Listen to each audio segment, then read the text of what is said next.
This is The Jason Jones Show, powered by Mudhouse Media. Now, here's Jason Jones. Aloha, everybody, and welcome to The Jason Jones Show.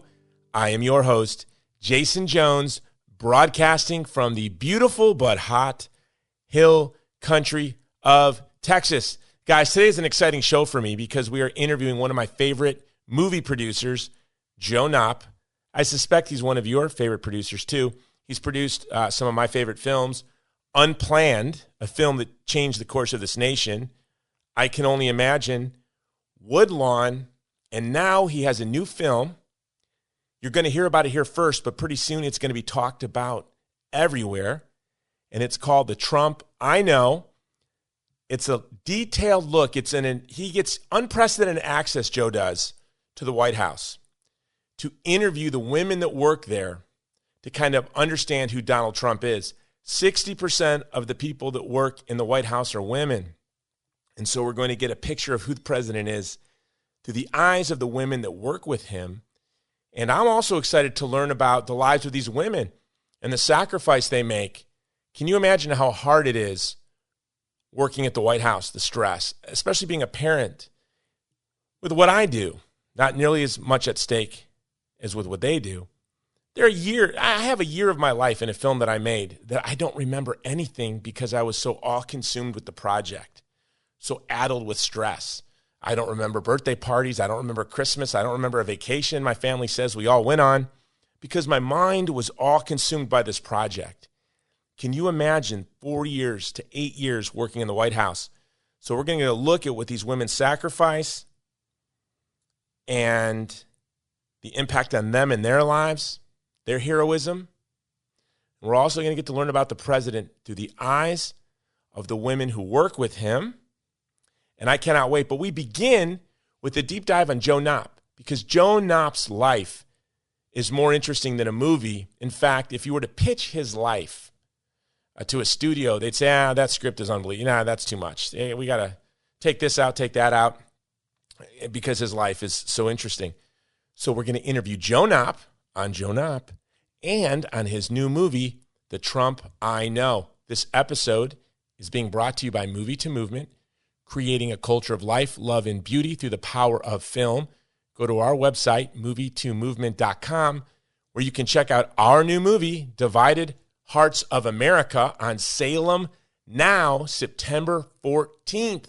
Make sure you watch it on September 14th and then share it with all your friends so on October 1st, we can promote the heck out of The Trump I Know. So here we go, my interview with Joe Knopp on The Jason Jones Show.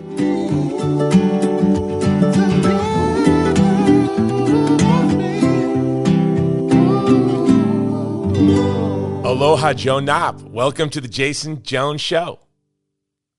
Hey, brother. It's really good to talk with you. No, it's exciting to talk to you as well. And I just found out about your new movie, The Trump I Know, and it's unbelievable. You're keeping secrets from me. Sorry, man. Actually, we tried to get started back in January, February time period. COVID kept us from getting off the ground. So it wasn't until really the beginning of June where we felt like we had a window of time. So it's been a sprint. So, so sorry for keeping it from you, man. No, I have a big mouth. I cannot keep a secret. I am a marketer. Like, that's what I do. And so if you tell me something, it is not a secret, period. Hey, brother, it's almost like I know that about you. Yeah, right? I'm like, so excited. I'm like, can't wait to tell people. And you don't want but now you want me to tell. And I'm so excited that a lot of my listeners are going to find out about The Trump I Know from my podcast first, but pretty soon I suspect everybody in America is going to be talking about your film. But before I get to your film, something I find usually true, even with some of my favorite writers, my grandmother loved Louis L'Amour. She was my best friend, so I tried to get into Louis L'Amour. I couldn't get into his books, really, I got to confess.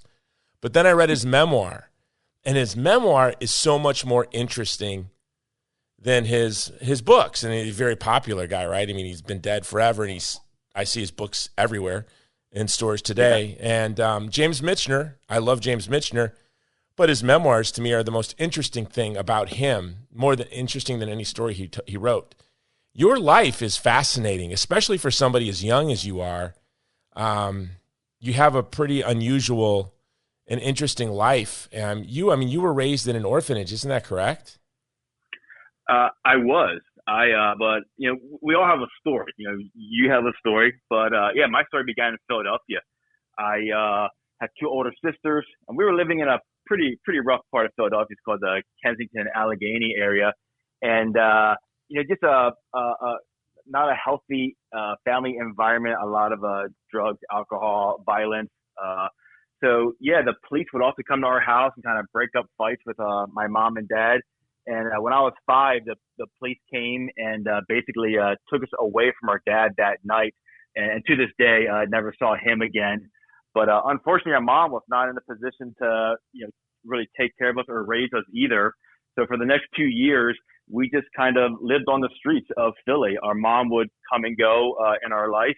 And about when I was 7, we were kind of discovered by actually a guy at the corner church.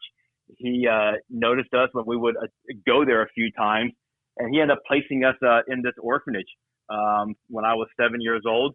And the first year I got there, they did not have room for my sisters, so they took them somewhere else. And then a year later, they were able to keep us all in the same orphanage. And I stayed there till I graduated from high school. So pretty much my entire childhood was in this orphanage right outside Philadelphia. Now, what I think of people being raised in foster care, I didn't really even understand today, or at least even when I was a kid, there were children in orphanages. Are there still orphanages today in the United States and filled with kids?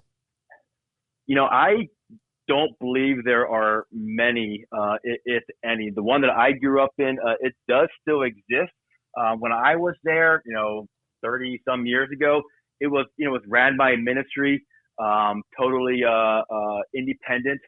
And today it still exists, but it has a relationship with the state, and it's not quite foster care, but it's definitely a totally different environment than when I was there. And it's not really designed for kids to stay more than 6 to 12 months today.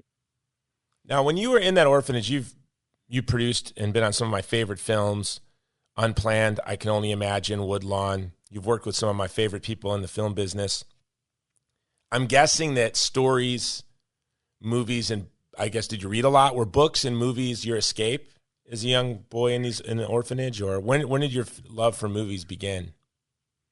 It's interesting. I was not much of a reader, and because it was this very conservative Christian home, like there wasn't really entertainment getting poured into our house either.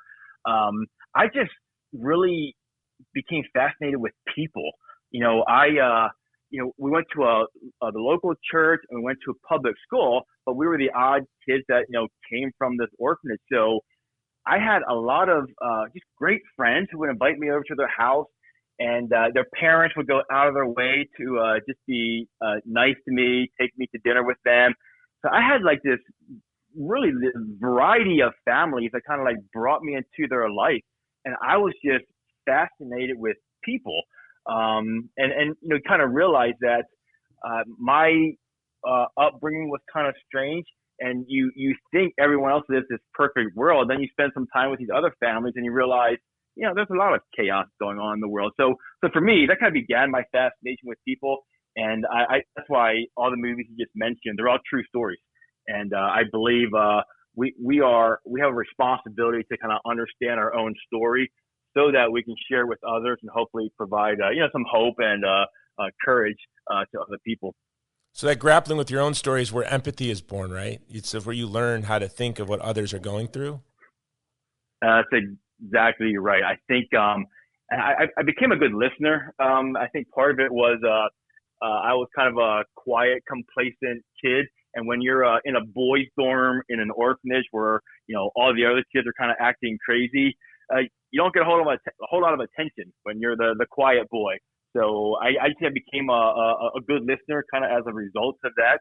So I just love spending time with you and hearing about your journeys, and I just love hearing about people's journeys and really how that impacts them through life and how it kind of shapes who they are.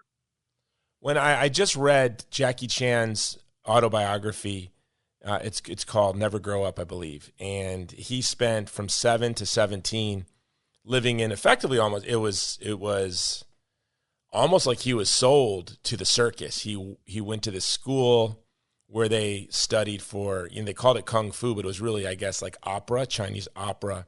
He called it his dark decade because he was away from his family. His parents were ended up in Australia. From 9 to 17, he never saw his parents. He called it his dark decade. And I think, for Jackie Chan, you could see it was in those 9 years that everything about him was birthed. What was it about those years? I mean, do you remember thinking and laying in bed, daydreaming about your mom and your sisters, that one year you were separated from your sisters? And what was that like? Just lonely, right? That's it's interesting. My daughter's now 10, took her there a couple of years ago, and just to kind of relive, where her dad grew up. And she asked that question. We were standing in front of the dorm house I got dropped off at, and she said, "Dad, what was the feeling that you had?" I'm like, the 10-year-old girl, how's she asking me that? Beautiful. You raised her right. Yeah. Beautiful. Well, and it was, that's the first time I really thought about it. And it was just that feeling of loneliness. And, the amazing thing about how, God worked in my life was this orphanage was self-contained. So it had its own, the original one that I went to, it did have its own school, its own chapel, its own cafeteria. And when I was there, we never left the campus, and went to the chapel one Sunday night. And I just vividly remember the chaplain speaking about, God the Father and how he'll never leave you nor forsake you. Now, mind you, I'm a 8-year-old kid when I heard this at the time, but that just really resonated with me and gave me this, only through a child's eyes, I just felt like God was real and able to be like this father in my life. So that really began, kind of started breaking this loneliness that I had, that I felt like it was at least me and one other person. It was me and God, and that he wasn't going to ever leave. But yeah, outside of that, it was, besides loneliness, I also felt this insecurity of being the kid from the orphanage. And I have since learned in my older years that, we're wired to belong. Family is at the top of that triangle. We are designed to belong. And when we don't have it, we just start trying to seek it out elsewhere, which could be a dangerous path to go down. So maybe we'll get into that. Maybe you went down a dangerous path. I felt lonely a lot as a kid. I mean, I guess most people probably do. Unfortunately, and I became a father at 18. And I always say that was when I cut my son's umbilical cord. I've never been lonely since.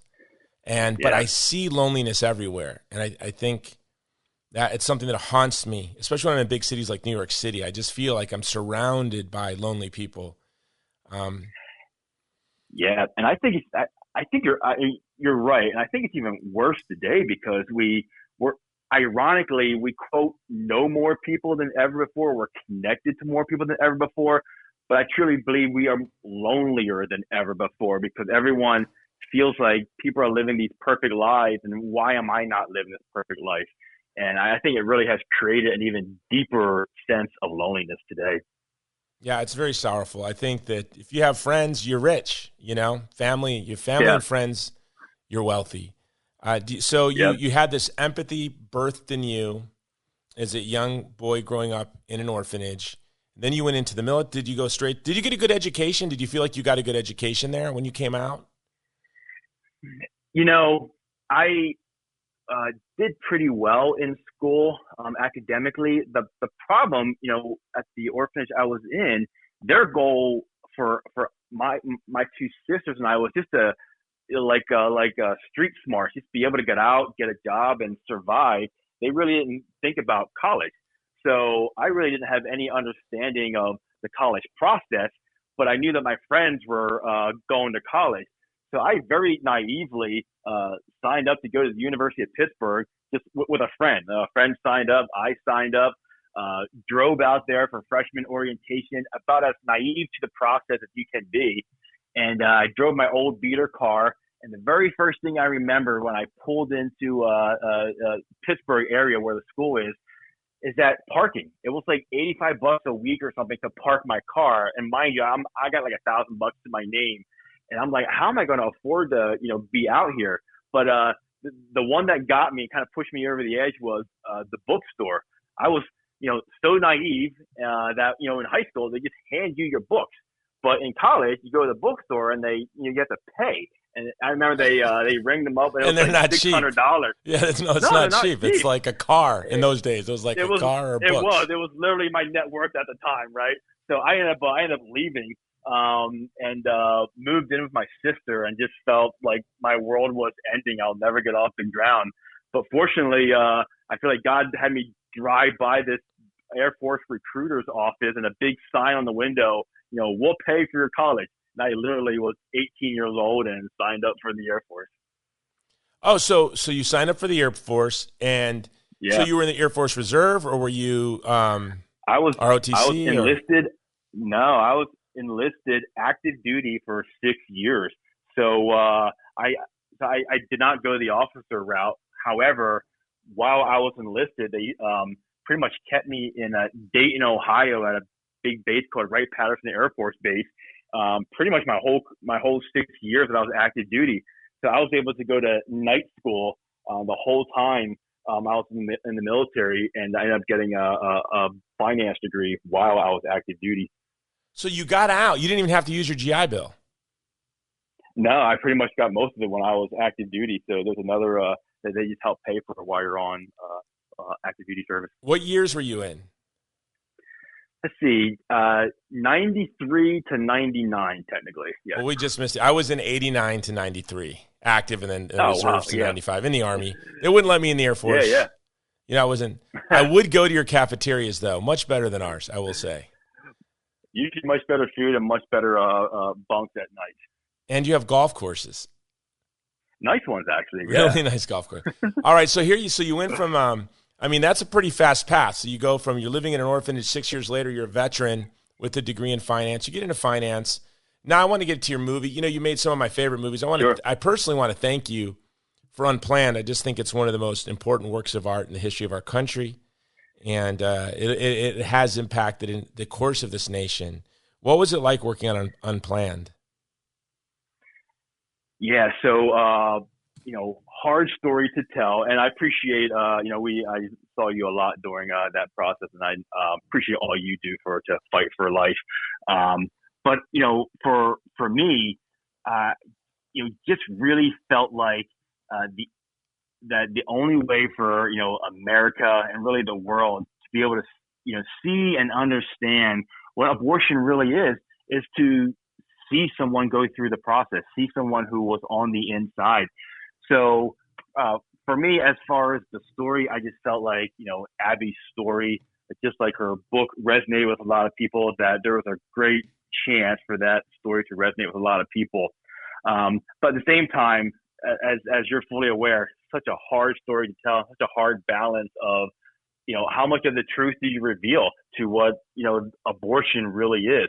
And after a lot of, prayer and thought and talking to people far wiser than us, Unplanned came out the way it did.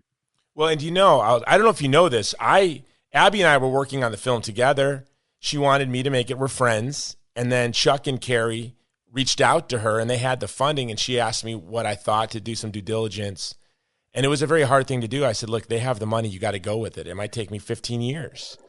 And when I saw the final film, I thanked God that I didn't make it, because I would have, as someone who's been in this cause for 31 years, trying to protect women and children from the violence of abortion, I would have never had maybe the naivete or maybe wisdom or courage. I don't know what it was, but I would have never put in the 2 abortion scenes. Never. I would have never had the courage to do that. And when you guys did it, I thought it was a colossal mistake, and I was wrong. Yeah. I was wrong. And the impact of those 2 scenes, the one that impacted me the most was the chemical abortion scene. And I've had so many friends tell me about their chemical abortions, and it's horrific. It sounds much worse than surgical abortions, really, the impact on women. And so Yeah, you guys did it right, and it was Well, did you guys? Was there internal debate about those scenes, or did you just say, "Let's do this"? Well, how did that happen? so a couple things regarding that. And I don't want to name drop, but I had the privilege of spending a day with Mel Gibson when we were marketing one of our previous movies, and so I took advantage of it and asked him, "Why the Passion of Christ?" Like that. I can honestly say I've seen that movie once, and I have a hard time getting myself to watch it again. It is such a brutal depiction of what Christ actually went through, and there are moments in that movie where you think it cannot get any worse, and it does. But Mel said he felt convicted that story of what Christ went through has never been told in the reality of how it actually occurred. And in order to appreciate, the ending of Christ dying on the cross, you have to show the audience what he truly went through. And that has never left my mind. So when it came to Unplanned, I really felt like, and our team really felt like, in order for people to truly understand what abortion is, they have to go through that journey, and they have to, what changed Abby after 8 years of working for Planned Parenthood? It was that moment. And we just thought it was crucial to show that scene. But from a filming standpoint, as you've been doing this longer than I have, but you're going to take care of cutting the scenes in the edit. So you probably film often more than what you're going to need. So we exhausted those scenes even beyond what made it into the final edit, just not knowing how much we want to show and how much the audience can handle. And then when we got to the edit, it took a team of us and a lot of thought and prayer for, where is that fine line of showing what really happens versus, losing your audience and having them literally, leave the theater. And it was hard. And, I hope we got it right. Most people say it was necessary, but there's a few people that said that was more than I could handle. Yeah, I mean, it was harsh, but I just read a quote from C.S. Lewis that friendship is when you hear somebody else share something, whether it's something true, beautiful, good, or whether it's a tragedy or a horrible experience. And you say, "You too, I thought I was the only one." And I think those abortion scenes that I would have thought, common sense would have told me would hurt women who've gone through that, I think in a way it resonated with them. They felt like, "You too, other people, I'm not the only one that experienced a chemical abortion this way. This is actually how it is experienced, not as the advertisements tell us." And so I think it was such a grace-filled decision, and I'm so glad you did it. And I always tell people movies are like a golden key.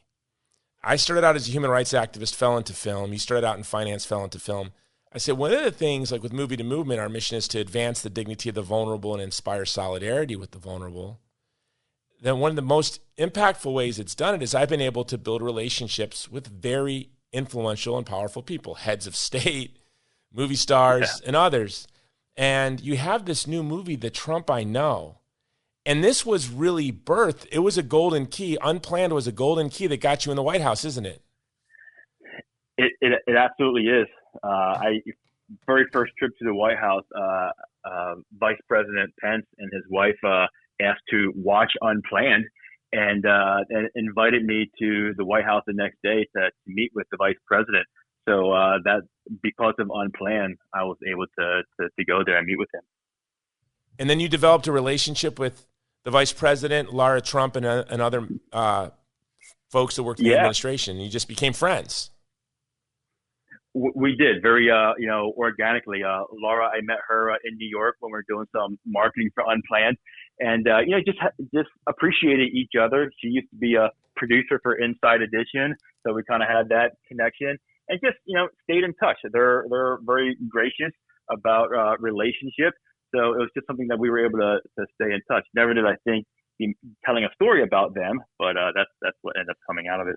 So the idea of the film is you tell the story of who Trump is through people who know him, specifically women, because there's never been more. 60% of this the women, the folks that work in the White House are women, right? Is that about right? 60%? Yes, exactly. And so you tell the story of who President Trump is through the women who know him and work with him.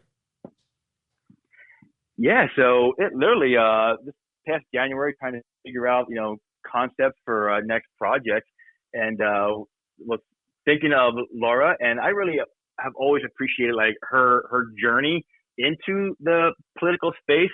She grew up in North Carolina in very humble beginnings, and all this comes out in the documentary. She moved to New York City just to attend culinary school for a year to become a baker. And at an event, met Eric, had no idea who he even was. And afterward, a friend said, "Do you realize who that is? That's actually the son of Donald Trump." And, she didn't know. But so that so through that, I've always appreciated kind of her journey into the Trump family, into the, crazy world of Trump International, and then into the political world. So I gave her a call and said, "Yeah, I would love to share your story." And we started talking about the other women in the administration, kind of their journeys to get into the White House. And as a storyteller, I was just kind of blown away by a lot of the women who are at the highest level supporting the president, how they got there and what motivated each of them. So then we decided to go ahead and make this documentary. And so I shouldn't say this probably. We shouldn't have Lara Trump is like my favorite member of that family. There's something about her, and she seems so well-formed. She just gave a speech on immigration. I don't know if you saw it. And she linked immigration and abortion together as we have to have a preferential option for the vulnerable, and border security and E-Verify and laws to protect the child and the woman are part of a consistent ethic to protect the vulnerable from violence. She actually ended her speech with, I think, from the child in the womb to the child at the border, we have to defend the vulnerable. Thought that was so powerful. And is this something that she came to through seeing them Unplanned, or was this in her roots in North Carolina? Where did her conservatism? Yeah. I don't think every member of the family is conservative. They may all support most of their father's agenda, because his agenda, I did an earlier show on how it sort of unites the best of both parties' traditions into sort of one guy. But is this something that she had before, or is this something that's been growing in her? My guess is it's truly a combination of both, but I really think her conservative background, her parent, her really just a humbling, middle class at best upbringing has just shaped who she was. And I think like many people, you move to New York City and you see the rest of the world. She just managed to hold on to her values. And I think, obviously, Unplanned, when I was talking to her about the movie, she was pregnant with her second child, Carolina, her little daughter, who is, I think, just turned 1 a few weeks ago.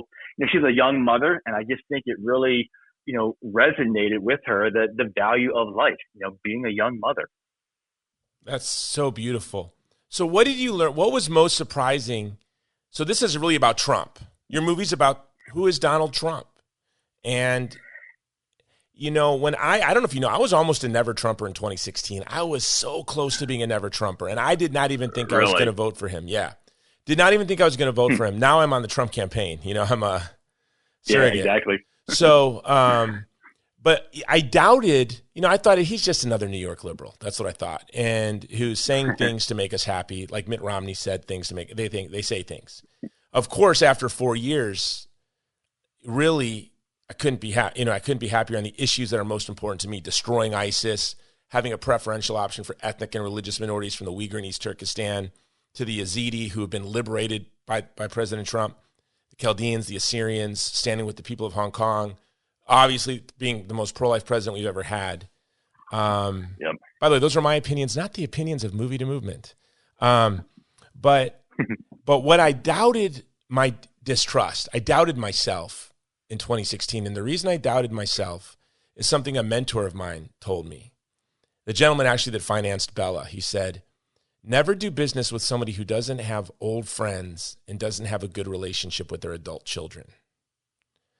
And I thought, Donald Trump has a lot of old friends, and his adult children adore him. Maybe I'm missing something here. So does this film kind of capture what we've been missing, what people might be missing by the flamboyant guy we grew up with in the 80s and 90s?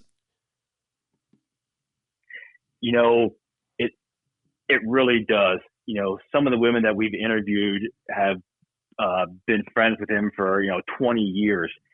And so it just goes to the point of what you said as far as having both, longtime friends, but then having a really close family. He's in touch with his family every night.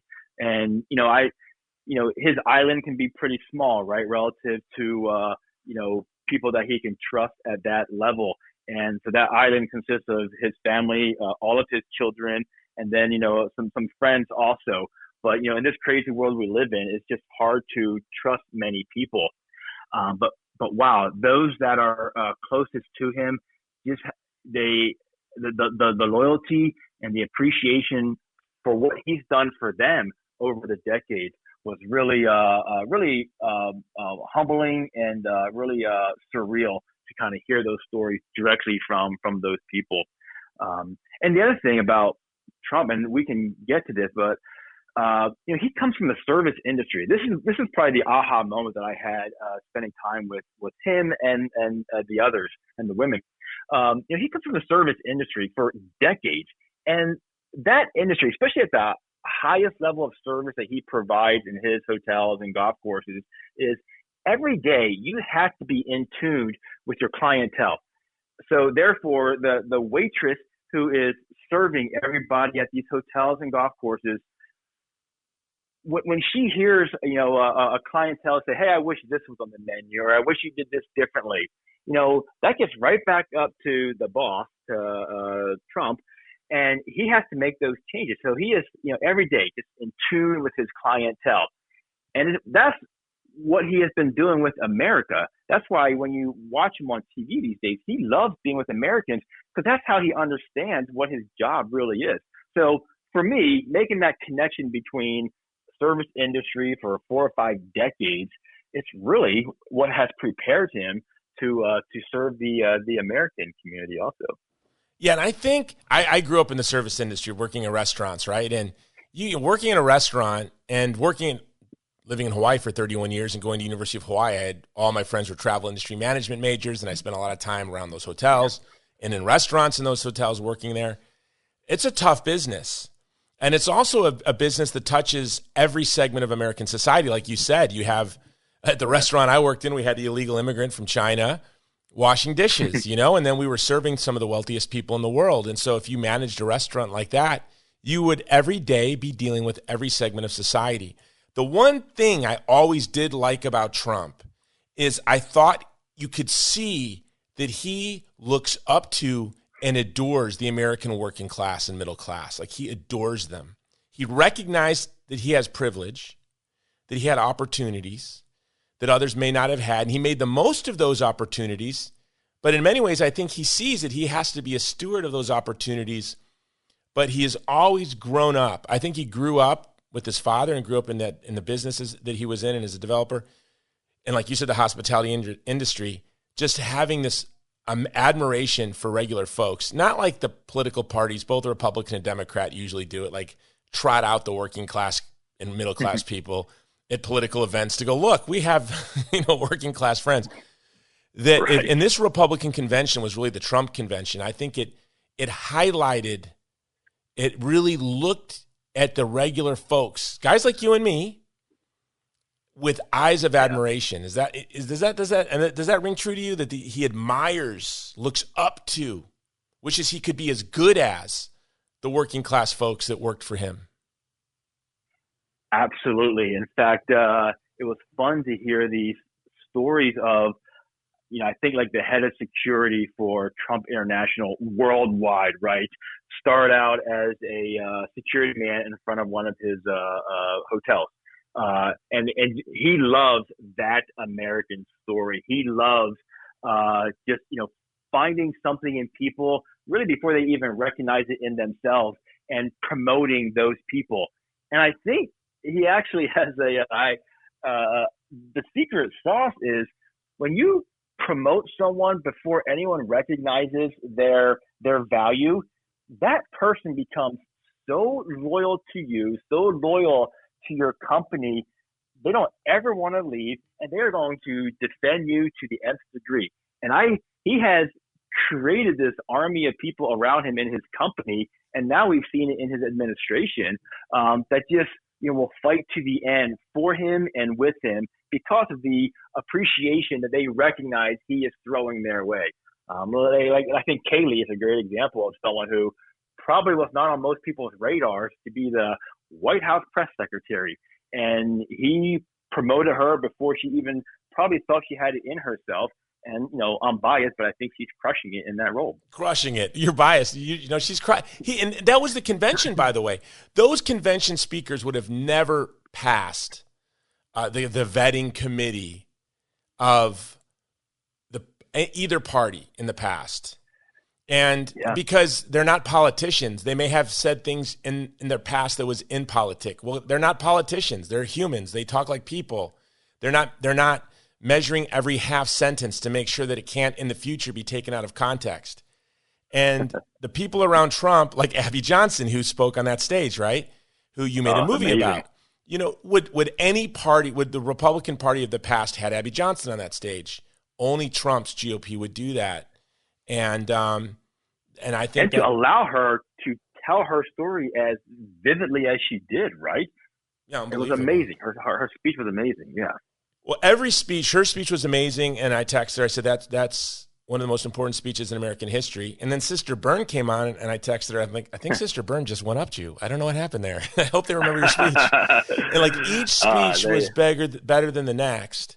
What was something you learned about the president in the process of making this film? And by the way, the openness. They're letting all these people in with cameras. They just did a documentary on immigration where the administration approved having camera crews around, folks involved in the immigration processes. I think it's now on Netflix. The openness. No other administration would do that. And there you are interviewing all these people. The openness. And what did you learn in that process of interviewing all these women that worked for the administration that you would wish people could learn or see, or you tried to capture in your film?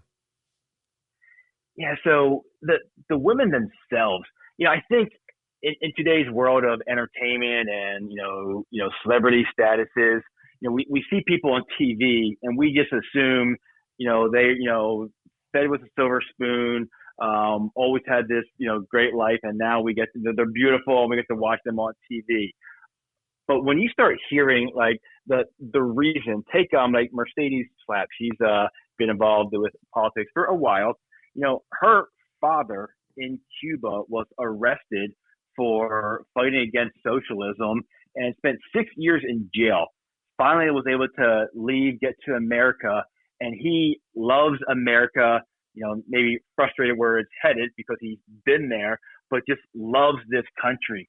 And Mercedes has been, fighting to protect this country for the reasons why her dad loves it. So for me, hearing a story like that, and now when I see her, on TV and, giving interviews, I know the why behind why the president chose her to be with him, in the White House or in the campaign. So for the president, what I've seen is he loves America. He loves, the American worker. He loves what you can accomplish in this country. He loves stories like yours and mine that, can get to where we are today, despite some of our upbringing. That he loves, and he is motivated by those stories.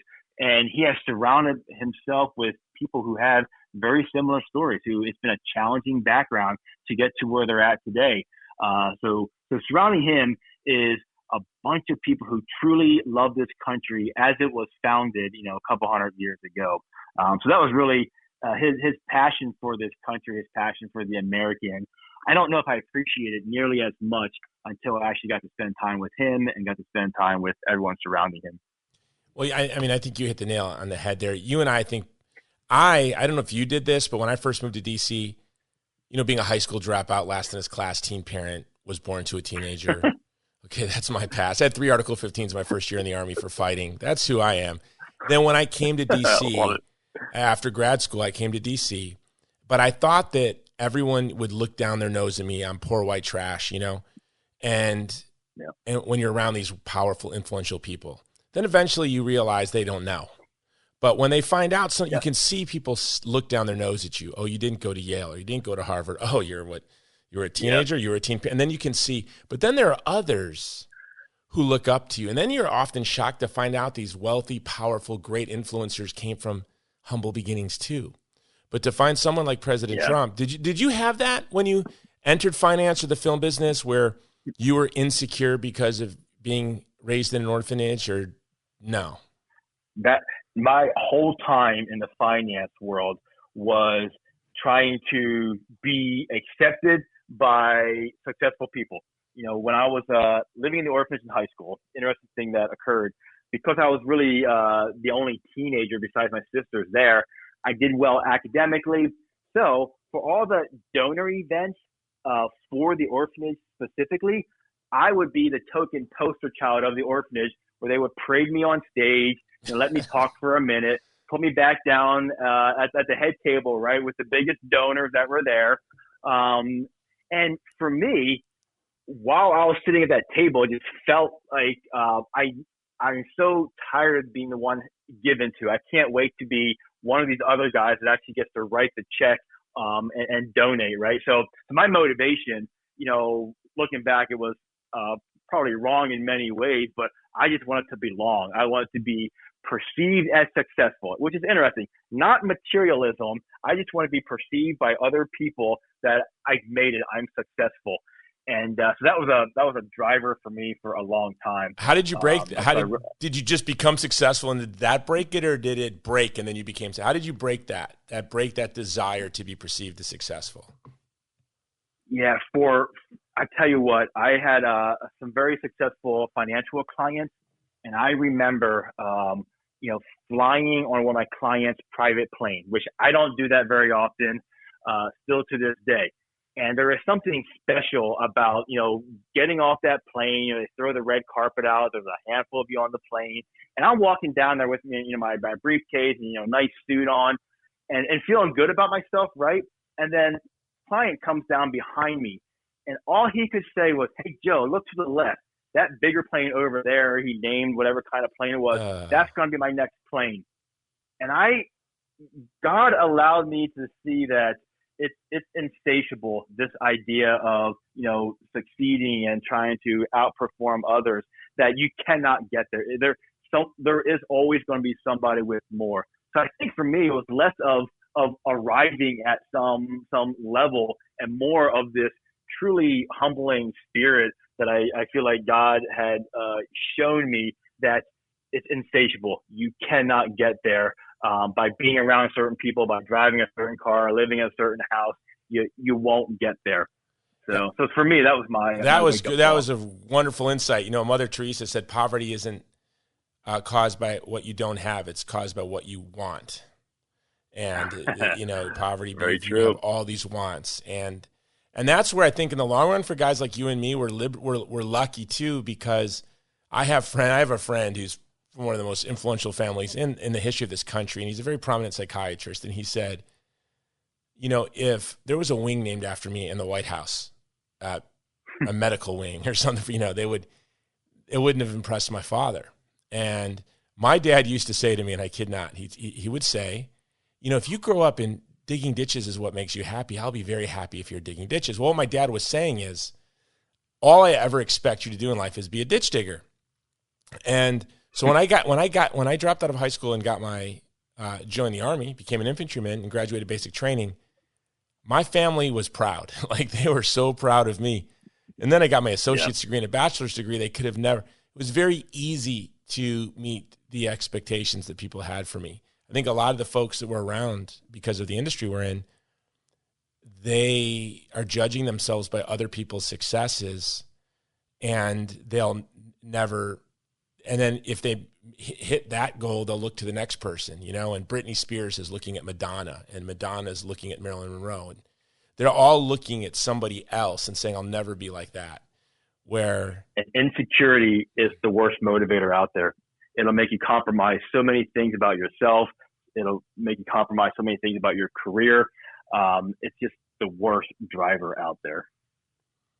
Well, I think you're right. And I think everyone struggles with this in one degree or another, and we all have to be liberated from it. And once we're free from that and know what it is, I guess it is also knowing what it is you're called to do and just do it. Yeah. And that's a privilege too, to know what you're called to do. I think many folks are struggling to find that. The one thing I want to ask is about the women. We talked about the president. This week, I'm trying to get a contract for a pay-per-view on my next movie signed. And as soon as I get off this podcast, I'm going to make sure to see if the contract is ready to sign. It's been a very stressful 2 weeks. My children haven't seen much of me, and even when I'm in the same room, I'm not even present. Yeah. You know what I mean? And unfortunately, I do. Right, and then you have that shame, that immense shame that I have not been present with my family for weeks, not physically much and mentally not at all, even when I'm there. What is it like for these women? What a sacrifice. I mean, did you see them break down? I mean, it has to be overwhelming, I'd have to imagine. The stress.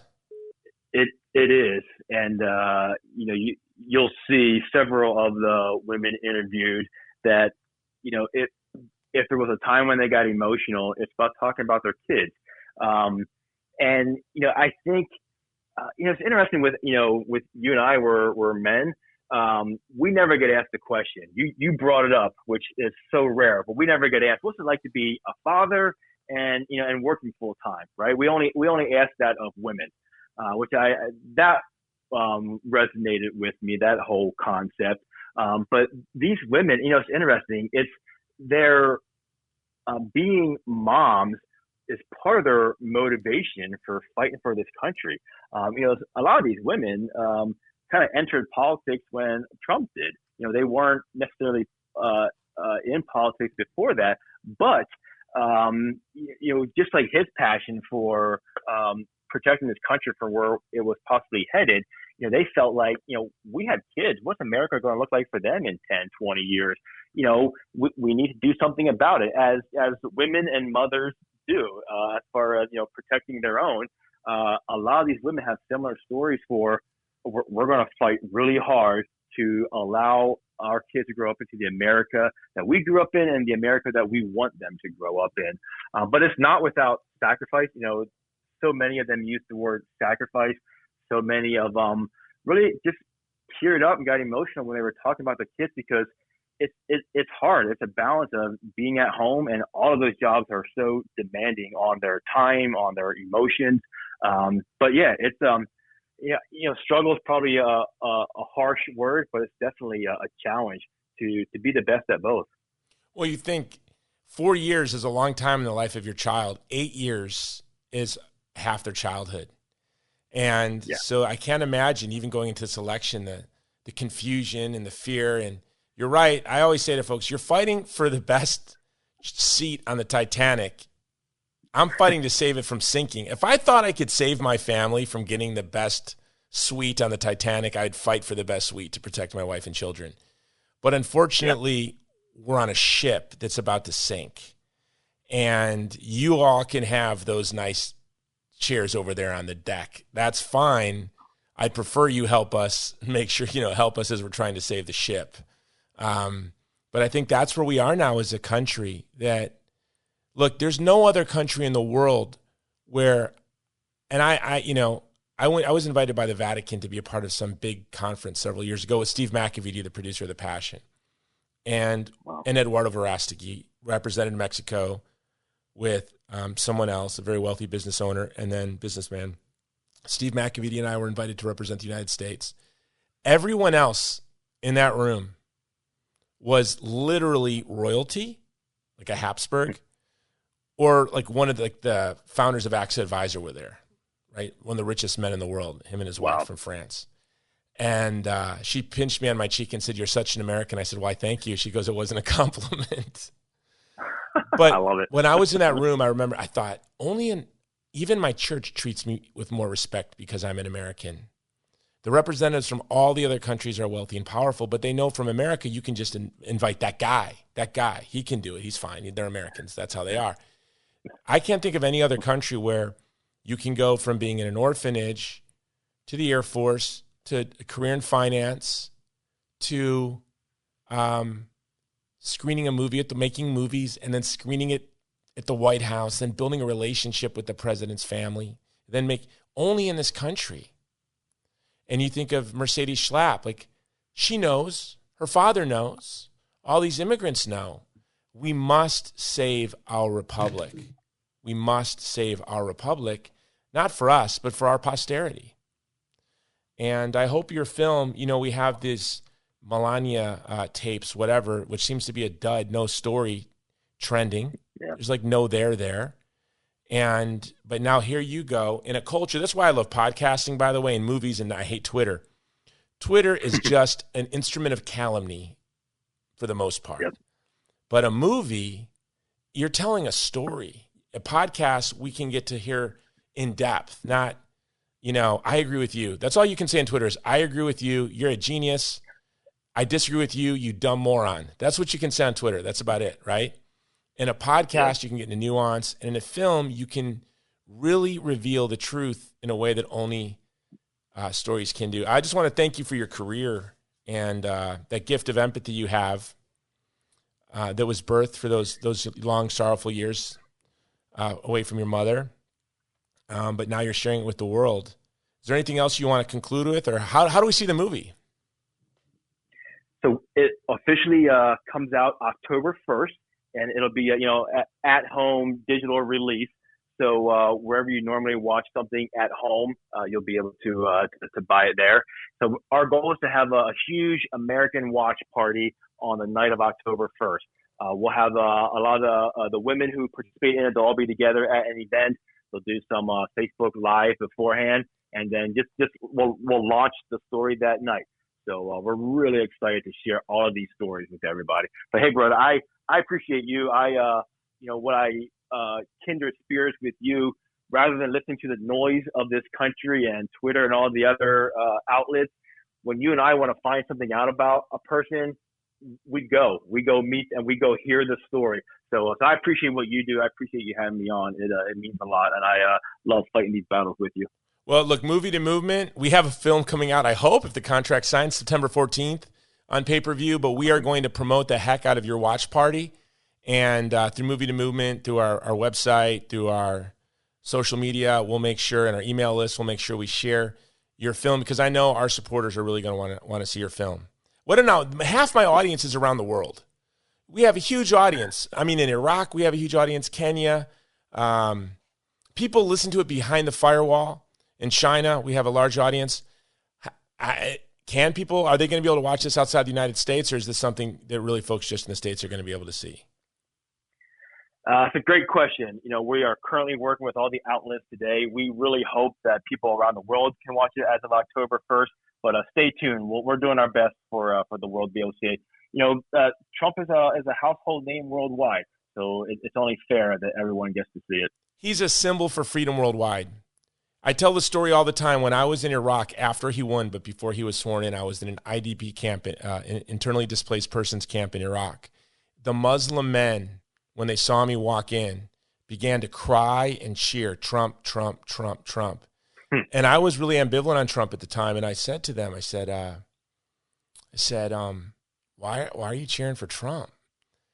Have you heard he's got some kind of Muslim ban? Did you hear about that? And the one gentleman through an interpreter said, we don't care about a Muslim ban. He's going to destroy ISIS that is killing and raping our women, and I can go to my home down that street. They all just looked at me like I was nuts and then just began to cheer, Trump, Trump, Trump. So not only is he a household name, I mean, he's the best known name in the world, but he is a symbol of freedom in Hong Kong, in Chinese-occupied East Turkestan, across Iraq and Syria. He is a symbol of freedom. So thank you very much for this very interesting way I think it's a beautiful way to tell the story. You cannot lie. You cannot interview all these women and come up with a deception. You get to the truth. You have all of these different perceptions of this man, and I cannot personally wait to see it. I hope I get a screener link before. I don't have to wait till October 1st. So if I can get a link, I'd love it. I think you know how that works, so we'll take care of it. All right. All right, brother. Any other things you want to share? Any websites or? The website is simply The Trump I Know. Everything goes live first thing in the morning. So, yeah, please come visit. And our social will be pretty active, so we'll keep everybody informed. So, Jason, I appreciate you, brother. Always do. Looking forward to seeing you in person next time. I look forward to seeing you soon, brother. God bless. Aloha. Thanks, man. Bye. All right, guys. An interview with Joe Knopp. I had to ask him the personal questions first because this guy, his story is a movie, right? It's more interesting than a movie. If he came in, you'd say, no, this script is unbelievable. People aren't going to believe this today. So I wanted to interview him on him. You don't know him. I know him. I wanted to know more, and I wanted you to learn about him. And it took someone like Joe Knopp to tell the story.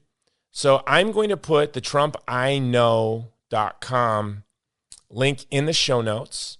I'd ask that you would support this film, The Trump I Know. Share it with your friends. I haven't seen it yet, but this guy has made and been a part of some of my favorite movies. So it is going to have to be a great movie. And it's a film we're all going to want to watch. This episode has been brought to you by Movie to Movement, promoting a culture of life, love, and beauty through the power of film. And you know one of the most beautiful things in the world is to tell the truth about somebody. We live in a society of calumny and detraction and slander, and it goes back and forth. We slander Democrats. Democrats slander Republicans. We slander movie stars. We say things we do not know to be true. We hear them. We repeat them. If we don't like the person, we repeat them. And if we're envious of the person, we repeat them. Even if we like them and we have nothing else to say at a dinner party, we'll repeat them. No family has had to suffer more calumny and detraction than the Trump family. No man more than Donald Trump.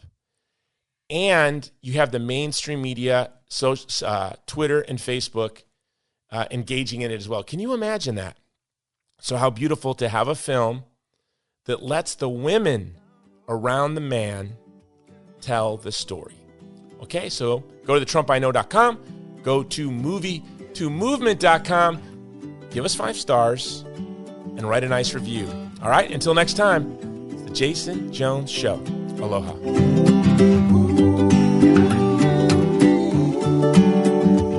This has been the Jason Jones Show, powered by Mudhouse Media.